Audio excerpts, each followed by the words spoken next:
three artists. And I never forget because it was during the Easter holidays. Yes. So the congregation voted at Easter time. And they phoned me afterwards, and at that time it was the chair of the church committee. You got the commission. Yes. And so that was the beginning, and we did those first. And then after, I guess, 2 or 3 years, we decided to collect some money. I mean, most of them were street donations, actually, which was the beauty of it. Yes, right. There were a lot of people who didn't make the crossing during the war, and some people who passed away in the 80s. So each of the windows, and you can see actually the names of the people it was dedicated to. So we did first those, and then it was decided we wanted to have the choir window.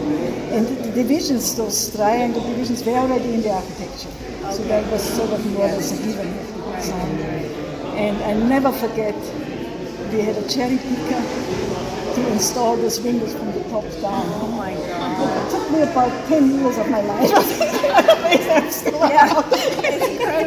Were you up there on the cherry picker? No, I was down here. Okay. Because the lines had to run, right? And so if they moved them a little bit, because they're all triangle, the pieces were all triangle. So as soon as I look left, I had enlargement classes, a little bit to the left and a little bit to the right, and we got it in. But anyway, and the funny thing is now that there's a new Salvation Army building on Eglinton coming up. And they have a big window. Okay. And guess who's doing that window? That's what it's taken 4 years. Some of you will still remember it's Mr. Talk. Thanks. He was an engineer. And I guess he must have been in his 70s, I guess.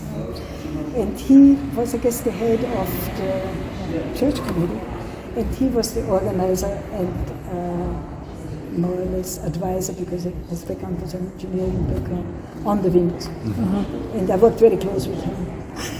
I'll never forget, that was, the windows were nearly finished, and he came up to the studio to see them.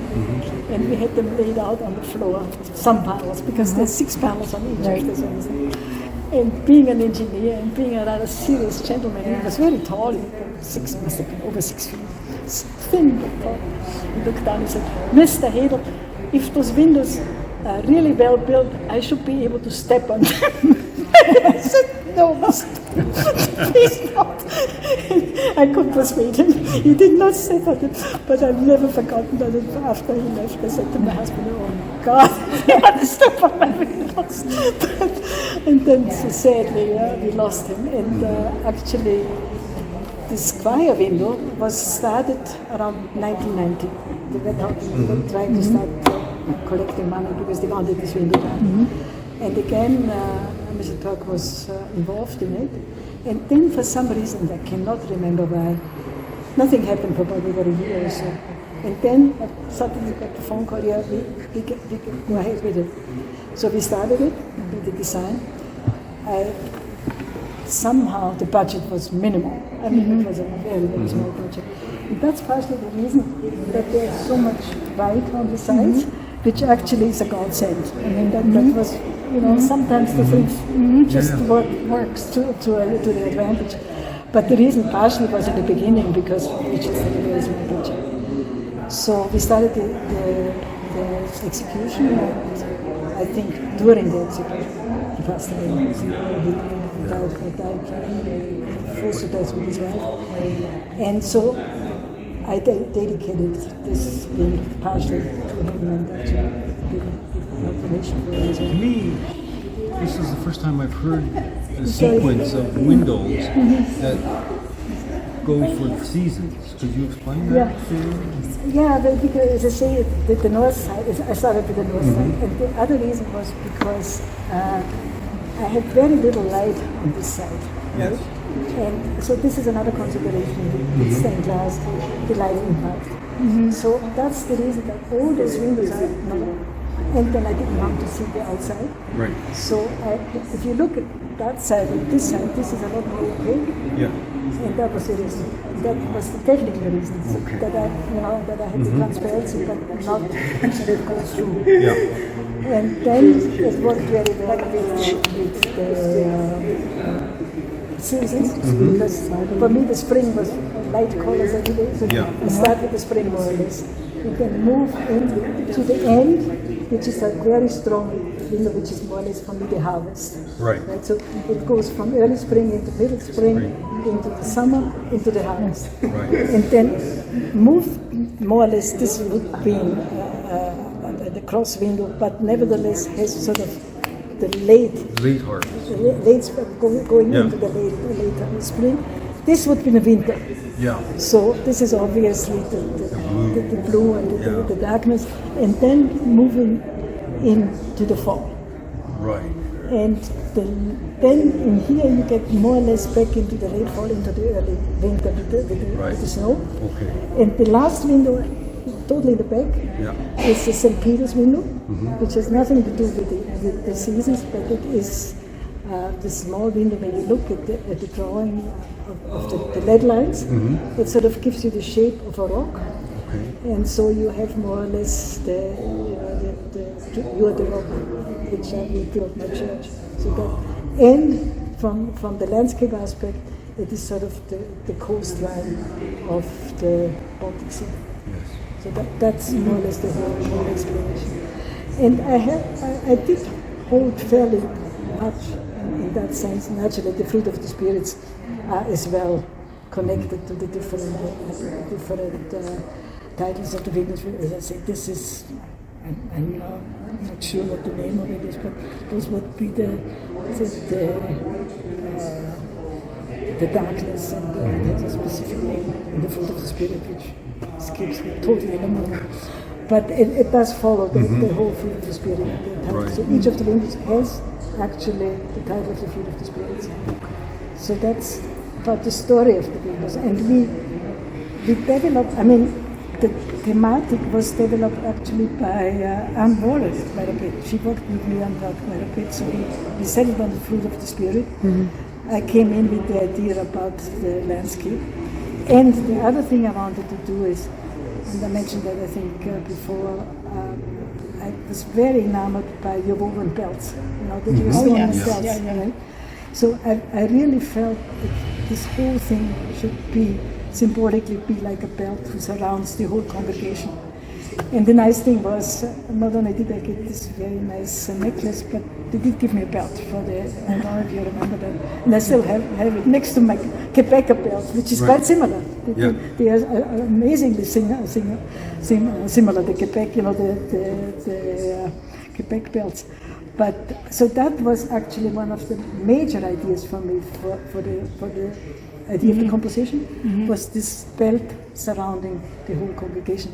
Because when you saw it before, when they had curtains or empty windows, the room was disturbed through that emptiness on the sides. They were like holes. So in that way, for me personally, it closed the architecture. And when the years of life I've done stained glass, for me one of the major things was always to incorporate it and to assist the architecture, so that it isn't a foreign piece, that it somehow gets to be more of a unit. And I think this has worked very well. And as I say, the window at the back came later, and the biggest challenge of that window for us was not only the budget, but you see the divisions, those diagonals. Yes. They were already there. So they had the divisions in there. So somehow I had to find a composition that incorporates and doesn't disturb the whole thing. Now, technically, it was extremely difficult because we worked with irregular triangles. This is just it's a technical thing which nobody else would be interested in, but we certainly were. And I will never forget the installation of it, because we had a cherry picker, and we started from the top. Top down from as the opposed to top top up. And I remember I was sitting in the front here and just directing them, because the lines had to obviously run, right? Yes. So sometimes they had to move it a little bit left, a little bit right, but I was glad when it was done. But that was, I think, finished 94, so we were quite a bit later than those. And what was the year of those? 85, 86. Right, I'm heading up. Okay. And tell us about the glass. You were telling us where the glass came from and that they don't have this glass anymore. A lot of the glass is not made anymore because it's just too expensive. They do some. The textured glass is called streaky glass, and most of that came from Germany, from small family-run glass blower companies. I mean, those are small applications. There's only one left out of 20, 30. Then some of the yellow glass and the green were French. They were from Saint-Gobain. That doesn't exist anymore. They have given up. And some of the reds were English. They don't exist anymore either. So the only company which is in the moment in Europe is Saint-Gobain, but it doesn't do much antique glass. It's called antique glass. And there's one left in Alsace, which is southern Germany. It's the only one left. Alsace, you say? Alsace. Alsace is extremely time-consuming. I mean, after the design, then you have the natural drawing, then you have templates, which the glass gets cut with for, right? Each glass is handled with a template, has to be cut, then has to be leaded, then has to be soldered. The panels, and this has never been my work, but I had a wonderful worker with me, and I'm still working with him, with the Salvation Army as well. Naturally, the outside has to be a specific size because it has to be installed, so they have to be 40 millimeter. It's all, hand cut. It's nothing sort of industrialized. So the Salvation Army work is about the amount of windows which I have here. So it's about 40 pounds. It's just in a different, it's in one window. I've spent about 2,000 hours, and my worker has spent about 2,000 hours, so it's about 45,000 hours of work. That would be similar to this. And that's hard work. So, I mean, for example, each of those glass pieces is handled 3 times. You have the template, you find the piece of glass, you put it on the glasser cuts it, gets it back to me, I lay it out and see how it works with the other pieces of glass.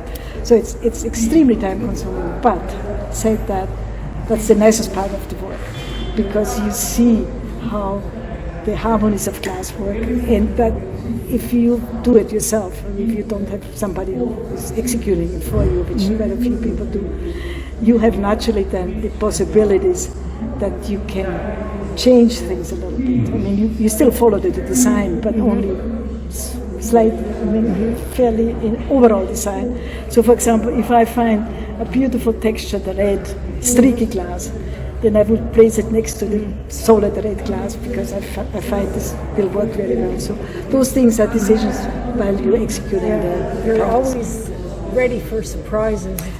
And that's the beauty of it. And I mean, the material as such is what the transparency of it, the color of it is just, there's nothing comes. How do you test the light? Like, I'm looking at that back window right now, and I can see how. Do you have like lights underneath? We have a mirror. That's actually quite interesting because I mean you have loose pieces of glass till it gets lead, right? So we have a big table. There's a mirror under the table, and the table sits in front of a large window. So the window will reflect into the mirror, which means if I have the colored pieces of glass on top of the glass table, the mirror will give me an idea what it would look against the sky. Now, said that, I hate to admit, but with stained glass, it's 50% know-how and 50% luck. It really is. Because you cannot predict the 100% how it's going to be. I mean, I did know that I need some opaque glass over here and that I have stronger glass here because I have the sun here. But that's only maybe 30%. So it must be very exciting for It's you very as exciting. the artist It is to get them, to put them up. It really is frightening. Yeah. Because, I mean, particularly this window, we had no idea how the white will. Now, the white, as you can see it now, but from the outside, when it gets dark, you see it has sort of rainbow colors. So I wanted to have some textures that it looked at night interesting from the outside, because, I mean, you don't see the window all the time unless it's lit. So there is obviously, I mean, there is experience. I mean, I've done it for the last 60 years, for crying out loud. But on the other hand, there is this window like with the acoustic, you do not know how it will work. And for example, the sad part with my new commission is that I know it will never have any sun, for example. And I mean, I never forget when I came in the first time, even when we installed them. That was a sunny afternoon when I suddenly realized the reflection of the glass. I mean, there's nothing more exciting, right? Exactly. And I mean, that's the beauty of glass. And you know, I'm a painter actually, 90% of my life, and I can't avoid to try to duplicate the transparency, which is impossible. I mean, I have a pretty good color sense. I always had. I know that. But that transparency, if there is, you know, some nice pieces of glass, particularly hand-blown ones with the bubbles, and the sun goes through and the colors work out, there's nothing nicer.